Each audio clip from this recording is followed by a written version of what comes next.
Errores comunes dentro de la interlingua. La interlingua es un área de la lingüística relativamente nueva. Tuvo su auge principalmente en los años 60 del siglo pasado y se define, según Selinger, como el sistema lingüístico no nativo de un estudiante de una segunda lengua. Marta Barolo apoya a Selinger al definir que la interlingua es el sistema lingüístico cognitivo específico de una lengua no materna, es decir, el que posee un hablante no nativo. Por lo tanto, podríamos decir que la interlingua toma lugar dentro de la mente del estudiante y abarca tres procesos esenciales: la entrada de la información, la incorporación de datos y finalmente la salida de la información. La interlingua se presenta en el aprendiz de una lengua materna desde el primer momento que percibe la segunda lengua. El estudiante recibe desde un primer inicio vocabulario básico y estructuras sencillas, las cuales se van tornando cada vez más complejas conforme se avance del nivel dentro del conocimiento de la lengua. Dentro de la transición del aprendizaje de la lengua aparece una de las estrategias que propone Griffin, que es la sobregeneralización de reglas, la cual consiste en que el alumno al aprender una cierta estructura la aplica en situaciones parecidas. Finalmente, el estudiante es capaz de retroalimentar la información previamente otorgada, desarrollando así un sistema de comunicación. La interlingua está ampliamente ligada con el concepto de error. Un error desde el punto de vista de la interlingua consiste básicamente en la desviación o uso incorrecto de una norma. Los principales errores que podemos encontrar cuando se está aprendiendo una segunda lengua son: la simplificación. Este error es de los principales que se adquieren al empezar con el aprendizaje de una segunda lengua, ya que consiste principalmente en reducir el idioma en un código más sencillo de procesar. Se caracteriza principalmente por la eliminación de morfemas redundantes, como es el caso de los plurales y el género de las palabras, así como la supresión de palabras pequeñas como los artículos. Las conjugaciones de verbos irregulares no son aceptadas por el aprendiz y el léxico es muy reducido. En uno de los idiomas donde es más sencillo encontrar errores de simplificación es cuando un hablante nativo de una lengua donde no existe el plural aprende una en la que sí lo hay, como es el caso de un estudiante chino que desea aprender el español. En el chino no existe ningún tipo de plural, la única manera de denotarlo es por medio de la numeración, mientras que en el español se debe agregar una S al final del sustantivo, o en el caso de los irregulares como la palabra pez, que debe suprimir la Z y agregar CES al final. Otro caso particular de simplificación se da entre el español y el italiano, ya que la estructura en el italiano para el plural es con terminación en i y en e, y está sujeto al género de la palabra original. El estudiante de español italiano suele encontrar en esa formación uno de los primeros obstáculos para el aprendizaje de la lengua meta. Otro ejemplo, dentro del italiano español, son frases hechas como es el caso de voy a pie en español y vado a pie en italiano, donde en el primer caso la expresión está en singular y la segunda en plural. El segundo error más común es la hipergeneralización, la cual consiste principalmente en extender reglas previamente aprendidas o inferidas por medio del contacto con la segunda lengua en casos donde no son aceptadas según las normas. Un ejemplo de hipergeneralización se puede sacar a relucir fácilmente en el caso del francés con los verbos se marier y divorcer, ya que el primero es reflexivo y el segundo no. Este error es común en el aprendiz de francés que es hispanohablante, ya que en ambos casos el verbo es reflexivo. Las conjugaciones de casarse y divorciarse serían ella se casa y ella se divorcia. Al tener este conocimiento base, el estudiante transporta inmediatamente el equivalente de su idioma al que se está adquiriendo. El tercer error del que trataré es la transferencia o interferencia de las normas de la lengua materna en el sistema de interlingua.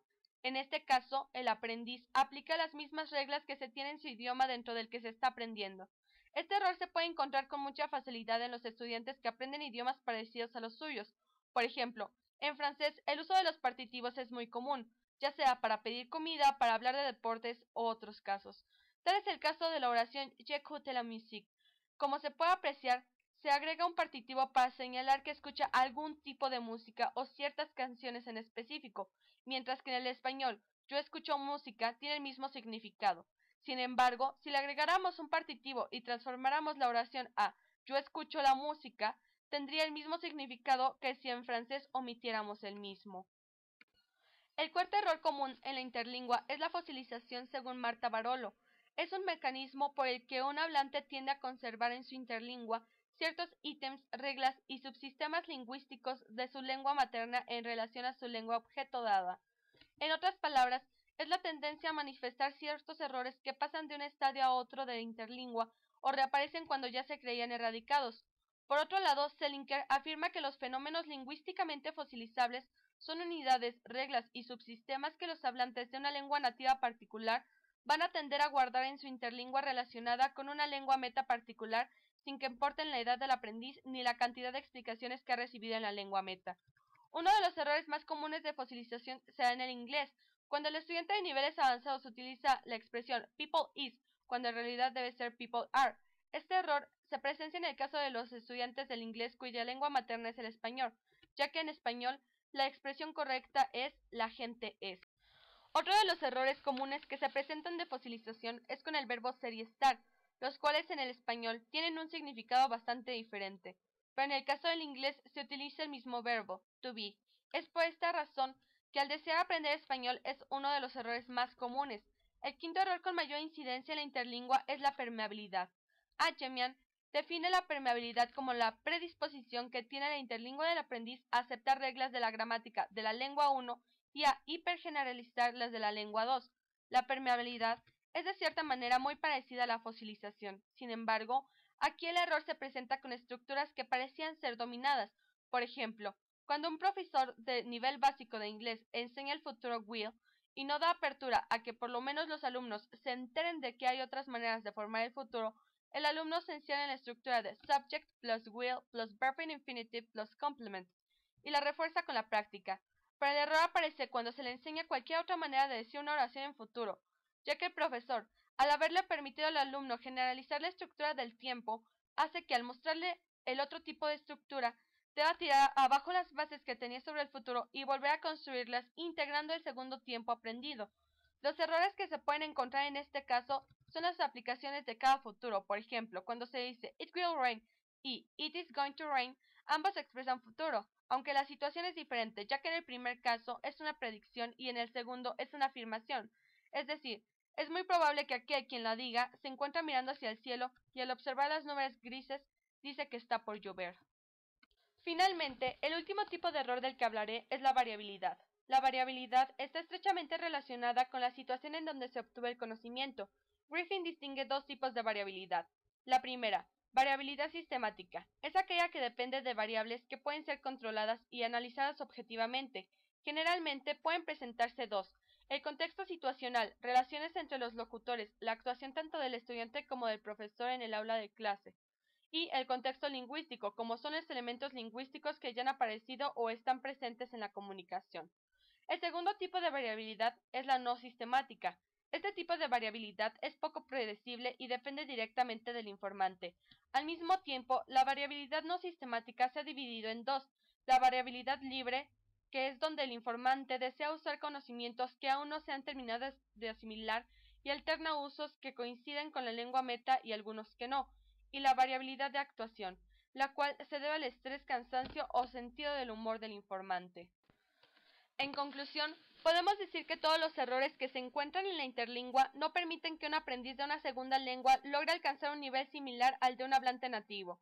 Sin embargo, muchos de ellos se pueden evitar ofreciendo un ambiente de aprendizaje claro y con condiciones óptimas, ya que muchos de ellos surgen a partir de una mala actuación por parte del aprendiz o por parte del informante, dependiendo del caso.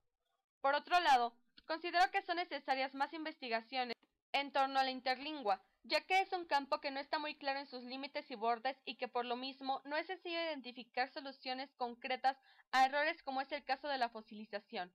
¿Cómo evitar que un alumno permeabilice algunas estructuras? ¿La fosilización es inevitable? Estas y otras son preguntas que no se pueden contestar a ciencia cierta, ya que cada estudiante es diferente y las respuestas que se obtengan para con el idioma dependen en cierto grado del enseñante y de la actuación de ambas partes. También, los errores en la interlingua son producidos debido a un error en el ciclo de la comunicación, que puede ser desde mala emisión o una recepción pobre, hasta la decodificación errónea del código. Finalmente, es necesario recalcar que la formación de la interlingua es inevitable cuando se adquiere una segunda lengua, ya que tanto la lengua madre como la adquirida están en constante contacto. Por ejemplo, si una persona cuyo lenguaje nativo es el español se va a vivir 10 años a China, es muy probable que logre adquirir un nivel parecido al del nativo, incluso que elimine la fosilización y la permeabilidad, pero tiene presente en todo momento su lengua materna, ya que habrán ideas que no le permite expresar el vocabulario conocido en el chino.